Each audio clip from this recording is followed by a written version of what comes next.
South நேயர்களுக்கு வணக்கம். இன்னைக்கு நம்ம கூட திராவிட முன்னேற்ற கழகத்துல இருந்து தரணி ரமேஷ் அவர்கள் இருக்காரு. வாங்க பேசலாம். வணக்கம் சார். வணக்கம்மா. இதெல்லாம் ஒரு பக்கம் இருக்க, நாம் தமிழர் கட்சி ஒருங்கிணைப்பாளர் சீமான் அவர்கள் தொடர்ந்து திமுகவை விமர்சிச்சுட்டு இருக்கிறத நம்ம பார்த்துக்கிட்டே இருக்கோம். இப்ப அவர் சொல்லக்கூடிய ஒரு முக்கியமான விஷயம் என்னன்னா, திமுகவ ஒழிச்சே தீருவோம் அப்படிங்கிற மாதிரி சொல்றாரு. இப்போ நாம் தமிழர் கட்சியினால திமுகவ ஒழிச்சிட முடியுமா சார்? ஆமா, திமுகவ ஒழிக்கிறேன்னு சொன்னவங்க ஒண்ணு திமுகவோட ஐக்கியம் ஆயிருவாங்க. இல்ல அவங்க சமாதானம் ஆயிருப்பாங்க. இதுதான் கடந்த கால வரலாறு. நீங்க ஆதித்யநாத் இந்த நாம் தமிழர் கட்சின்னு சீமா வச்சிருக்கான் பாருங்க. இந்த கட்சியினுடைய கட்சியை தோற்றுவித்தவர் ஆதித்யநாத். தினத்தந்தி அந்த பத்திரிகையோட அவரு. அவர் திமுகவ ஒழிக்கிறேன்னு சொல்லி தமிழ் தேசிய கட்சின்னு சொல்லி அவர் ஆரம்பிச்சாரு. ஆனா அவரு கடைசியில திமுகவோட தான் ஐக்கியமானாரு. மாபோசி திமுக திராவிட இயக்கங்களை ஒழிக்கிறேன்னாரு. ஆனா எம்ஜிஆர் காலத்துல மேல் சபையினுடைய சபாநாயகரா அவை தலைவரா இருந்தாரு மாபோசி. புரியுதுங்களா? எம்ஜிஆர் ஒழிப்பேனாரு. எம்ஜிஆருக்கு சமாதி கட்டணும். ஜெயலலிதா ஒழிப்பேனாங்க. ஜெயலலிதாவுக்கு சமாதி கட்டணும். ஆக சீமானுக்கும் இந்த திமுக தான் சமாதி கட்டும். நான் திமுறா சொல்லல. எந்த ஒரு இயக்கத்தை, ஜனநாயக இயக்கத்தை நீ ஒழிக்கிறேன் என்று யாரு சொல்லுகிறார்களோ அவர்களுக்கு சமாதி கட்டிய ஒரு இயக்கமாக தான் திமுக இருந்திருக்குது. இல்ல அவர்களே உள்வாங்கி இருக்கிறது. இன்னைக்கு திராவிடத்தை எதிர்த்த எத்தனையோ இரண்டாம் கட்ட தலைவர்கள், சீமானுக்கு அடுத்த தலைவர்கள் ஒண்ணு திமுக சேர்ந்திருக்காங்க, இல்ல அதிமுக சேர்ந்திருக்கலாம். புரியுதுங்களா? என்னை கேட்டால் தமிழ் தேசியம் என்பது ஒரு போலித்தனமானது, ஏமாற்றுத்தனமானது. நீங்க எப்பன்னு சொன்னீங்கன்னா, நீங்க மறைமலை அடிகள் காலம் தொட்டே மறைமலை அடிகள் இருந்தா இருப்பாரு. அவர்தான் தனித்தமிழ் இயக்கத்துடைய தந்தை. அவர் காலத்திலே இது பிராடு தான். உடான் நம்பர் பிராடு தான் தமிழ் தேசியங்கிறது. நீங்க இந்திய தேசத்துக்கு உட்பட்டு ஒரு அரசியல் கட்சியாக தன்னை பதிவு செய்து கொண்டு நான் தமிழ் தேசியம் அமைப்பேன் என்று சொல்றதே பிராடுத்தனம். அது சீமா செஞ்சுட்டு இருக்கிறான். அவனை இந்திய உளவுத்துறையும் அவன் சிங்கள உளவுத்துறையும் இயக்குது. 2009 ஈழப்போர் முடிஞ்சதுக்கு பின்னாலே தமிழ்நாட்டுல இளைஞர்கள் கொஞ்சம் வேகமா இருந்தாங்க. அவங்கள மழுங்கடிக்கணும், அவங்கள ஆண்மையை நீக்கணும் அப்படிங்கிறதுக்காண்டி சீமானை தயார் பண்ணி விட்டுருக்கிறாங்க. சீமான் பேசுவது அத்தனையும் பிராடு. நீங்க அவன் பிள்ளைகளை நம்ம பிள்ளைகள் எல்லாம் ஆடு மாட்டு மேய்ங்கன்னு சொல்றான். என் பிள்ளைய பள்ளிக்கூடத்துக்கே அனுப்புனேன்னு சொல்றான். ஆனா அவன் பிள்ளைகளையும் அவன் குழந்தையா பிள்ளையையும் அவன் அமெரிக்க இன்டர்நேஷனல் பள்ளிக்கூடத்துல ஆண்டுக்கு 25 லட்சம் ரூபாய் பணம் கட்டி படிக்க வைக்கிறான். இவன் ஊரை ஏமாத்துறாங்க, அந்த தற்கொலை பசங்களை ஏமாத்தலாம். தமிழ்நாட்டு மக்களை ஏமாற்றவே முடியாது. சீமானால் திமுகவை காட்டவும் முடியாது, அசைக்கவும் முடியாது. அவன் ஒரு தற்கொலை பையன்.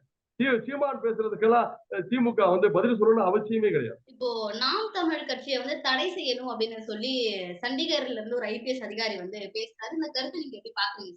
திருச்சி மாவட்ட கண்காணிப்பாளர் தான் அவரு. புறநகர் மாவட்டத்தின் கண்காணிப்பாளர். அவர் அவனை ரொம்ப ரொம்ப பெருசா நினைக்கிறாரு.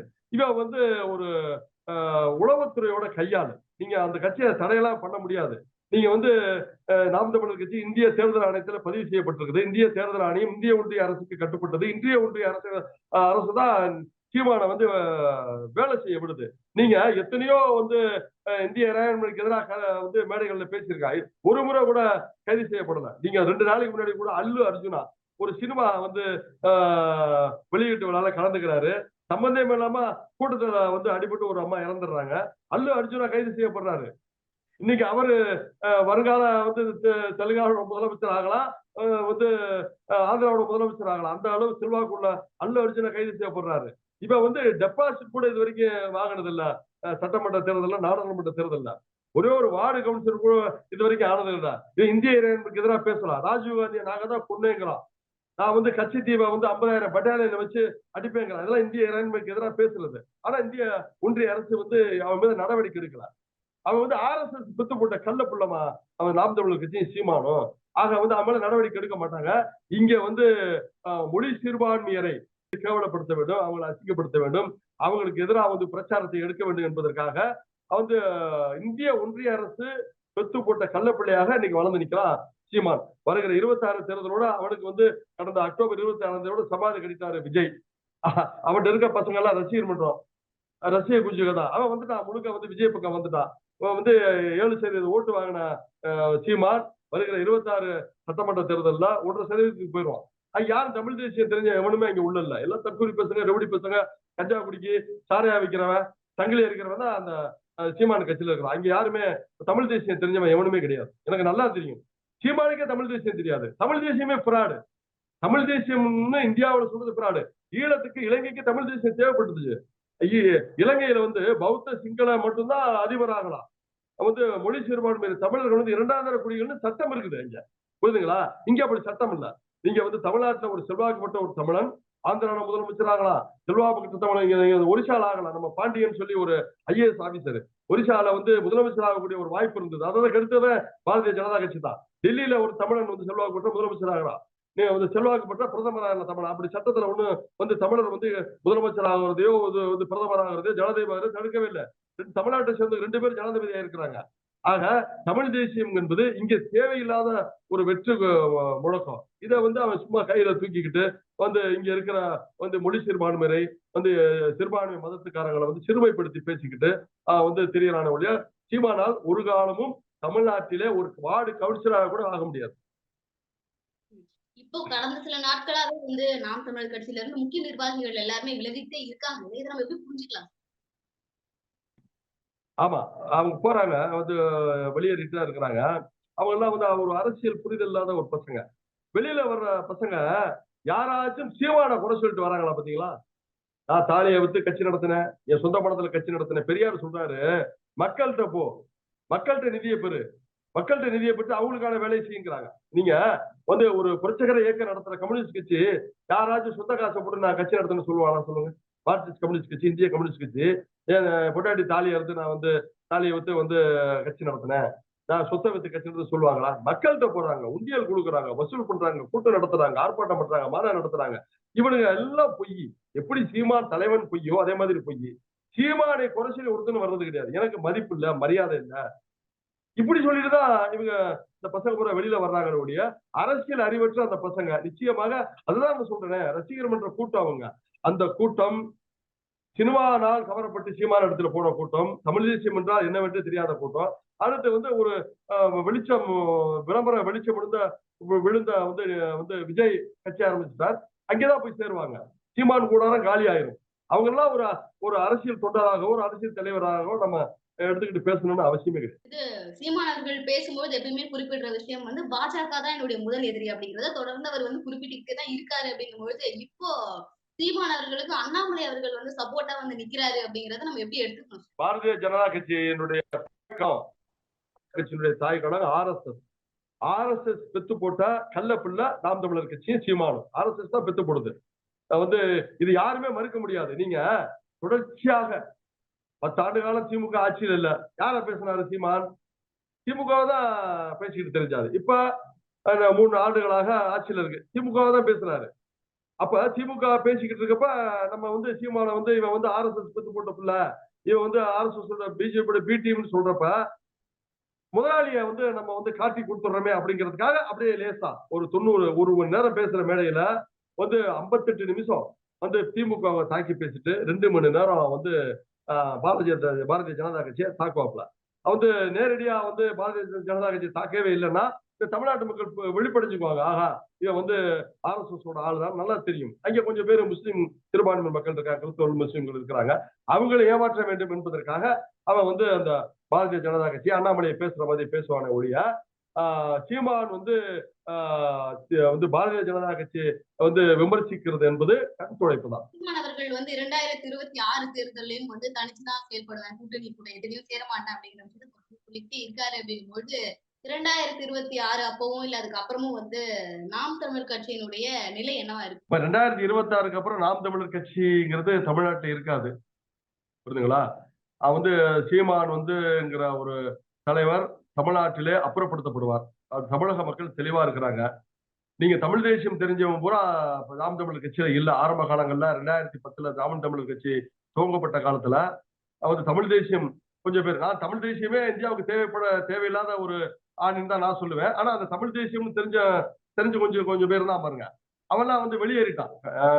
கடைசியா இப்போ வெளியேறி கொண்டு இருக்கிறான், அந்த மாவட்டத்துல வெளியேறி கொண்டு இருக்கிறாங்க. சீமான் வந்து இந்த கட்சியோட கூட்டணி சேர்றது இல்லைங்கிறது சொல்றதை விட சீமானை யாருமே சேர்த்துக்க மாட்டாங்க. நீங்க வந்து வெறுப்பு அரசியல், பாரதிய ஜனதா கட்சி எப்படி வந்து தமிழ்நாட்டுல வெறுப்பரசியல் செய்யுது என்று மக்கள் மனசுல பதிஞ்சிருக்கிறோம், அதே மாதிரி வெறுப்பரசியல் ஒரு மொழி சிறுபான்மையரை நீங்க வந்து இஸ்லாமியர்கள் சாத்தானின் பிள்ளைகள் சொல்றாமா, கிறிஸ்தவர்கள் சாத்தானின் பிள்ளைகள்ங்கிறான். அப்படி எந்த எந்த தலைவராச்சும் சொல்லி பார்த்திருக்கோமா தமிழ்நாட்டுல சொல்லுங்க? இந்த விரக்தியின் விளிம்புல போயிட்டு எனக்கு ஓட்டு போடாத கையிலலாம் குஷ்டம் வருங்கிறான். இப்படி தலைவர் பேசி நம்ம கேட்டிருப்போமா சொல்லுங்க? கேட்டதே கிடையாது.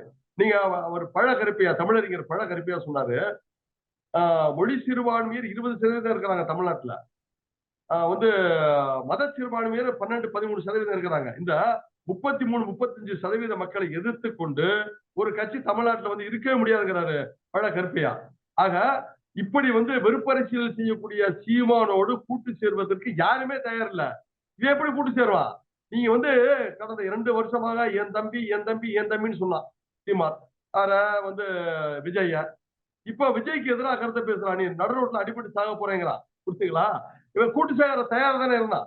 நீ வந்து விஜய் கூட கூட்டு சேருவதற்கு தயாராக இருந்து விஜய் இந்த கொள்கை தான் என்னுடைய கொள்கை என்று அறிவிக்கிறதுக்கு முன்பாகவே என் தம்பி என் தம்பின்னு சொல்லி சூப்பர் ஸ்டார் பட்டம் கூட கொடுத்தான். இன்னைக்கு விஜய் வந்து தெளிவா சொல்லிட்டாரு. என்னுடைய வந்து கட்சியினுடைய கொள்கை தந்தை பெரியார், அண்ணல் அம்பேத்கர், காமராஜர் அப்படின்னு தெளிவா சொல்லிட்டாரு. சொன்னதுக்கு பின்னாடி இவரோட வந்து தலையில ஆணி இறங்குற மாதிரி, ஆணி அடிச்சு இறங்குற மாதிரி ஆயிப்போச்சு. ஆணியை தலையில அடிச்சு இறங்குற மாதிரி ஆகவும் விஜய விமர்சிக்கலாம். விஜய் நீ லாரியில அடிபட்டு செத்து போயிருவாங்களாம். அப்ப கூட்டு சேரவே மாட்டேன்னு சொல்றவன் விஜய் ஏன் இவ்வளவு நாள் கெஞ்சி 2 வருஷமா கெஞ்சிக்கிட்டு இருக்கேன்னு சொல்லுங்க. கெஞ்சிக்கிட்டு இருக்க அவசியம் இல்லைல்ல. இப்ப திரும்ப அண்ணன் கெஞ்சுறான். அண்ணன் வந்துருவாங்க, என் கூட வந்துருவாங்க, என் கூட வந்துருவாங்களா. அப்புறம் வந்து வேல்முருகனை வந்து நாங்கெல்லாம் ஒன்னா சேர்ந்து தேர்தலில் போட்டி போட வாய்ப்பு இருக்குங்களா. அவன் வேலைக்கு ஒண்ணு பேசக்கூடியவா, காலையில ஒண்ணு பேசுவான், அதை 10 மணிக்கு மறுப்பான். 10 மணிக்கு பேசுறத 12 மணிக்கு மறுக்கக்கூடிய சீமான். அவன் வந்து நிதானமாக மேடை ஏறி பேசக்கூடியவனே கிடையாது. ஆக சீமானை கூட்டு சேர்ப்பதற்கு எந்த கட்சியுமே தயாரா இல்ல. இவருங்க வந்து கூட்டணி வைக்க முடியும்? கூட்டணி வைக்க வாய்ப்பே கிடையாது. கடந்த தேர்தலையும் வந்து 7% வாக்கு வாங்கினது என்பது என் தம்பி விஜய், என் தம்பி விஜய் என்று அப்பாவி அரசியல் திறனற்ற அறிவற்ற அந்த ரசிகர்களை தன் பக்கம் திருப்பி ஓட்ட வாங்கிட்டான். வேற ஒண்ணுமே கிடையாது. நீங்க வந்து போன தேர்தலில் பாத்தீங்கன்னா தமிழ் தேசிய கூட்டணின்னு முகம் தெரியாத ஒரு 20 பேர் சென்னை பிரஸ் கிளப்ல வந்து நாங்க சீமானுக்கு ஆதரவு தெரிவிக்கிறோம்னு சொன்னாங்க தெரியுங்களா? அது கூட்டணி கிடையாதா? அது கூட்டணியா இல்லையா சொல்லுங்க? அவன் களஞ்சியன்னு ஒரு இருக்கான் பாருங்க அந்த கட்சியில. அவன் யாருமா? அவன் தனி கட்சி வச்சிருக்கிறான். அவன் இவனுக்காண்டி பேசிக்கிட்டு இருக்கிறான். ஆக தமிழ் தேசியன்னு கொள்ளக்கூடிய இங்க வந்து வெறுப்பு அரசியல் செய்யக்கூடிய குறிப்பாக இங்க வந்து 1.5 கோடி பேர் இருக்கக்கூடிய தெலுங்கு மக்களை தன்னுடைய வந்து பூர்வீக இடம் தெரியாது, தன்னுடைய பூர்வீக வந்து குலச்சாமி தெரியாது இங்க வாழ்ந்து கொண்டிருக்கிற அந்த மக்களை இழிவுபடுத்தி பேசக்கூடிய, அதன் மூலமாக பிழைக்கக்கூடிய இந்த தற்கொலை தமிழ் தேசியவாதிகள் எல்லாம் சேர்ந்து சீமான ஆதரிச்சுதான் போன தேர்தல் நின்றாங்க. தனிச்செல்லாம் ஒண்ணு இது வரைக்கும் நின்றது கிடையாது. திமுக சந்தித்த முதல் தேர்தல் 1957 தேர்தல் தனிச்சு நின்றுச்சு. 15 எம்எல்ஏ ஜெயிச்சது. அதுக்கப்புறம் 2வது தேர்தல் அதுல வந்து 50 சட்டமன்ற உறுப்பினர்களை வெற்றி பெற்றார்கள் திமுக. அது மாதிரி இந்த 15 ஆண்டு காலங்கள்ல சீமானால் சொல்ல முடியுமா? ஒரு வார்டு கவுன்சிலர் கூட நின்னு வெற்றி பெற முடியாத சீமான எந்த கட்சிக்கு கூட்டு சேர்த்துக்கும்? அவன் ஒரு அரசியல் அனாதை, தற்கூரி பையன். அரசியல் அனாதை யார் சேர்த்துக்கோ சொல்லுங்க? பிச்சைக்காரனோட தான் சேர்ந்திருக்கும். தொடர்ந்து எங்க கூட பல தகவலையும் பல கருத்துக்களையும் பகிர்ந்துக்கிட்டீங்க. உங்க நேரத்துக்கு ரொம்ப நன்றி சார். நன்றி மேடம்.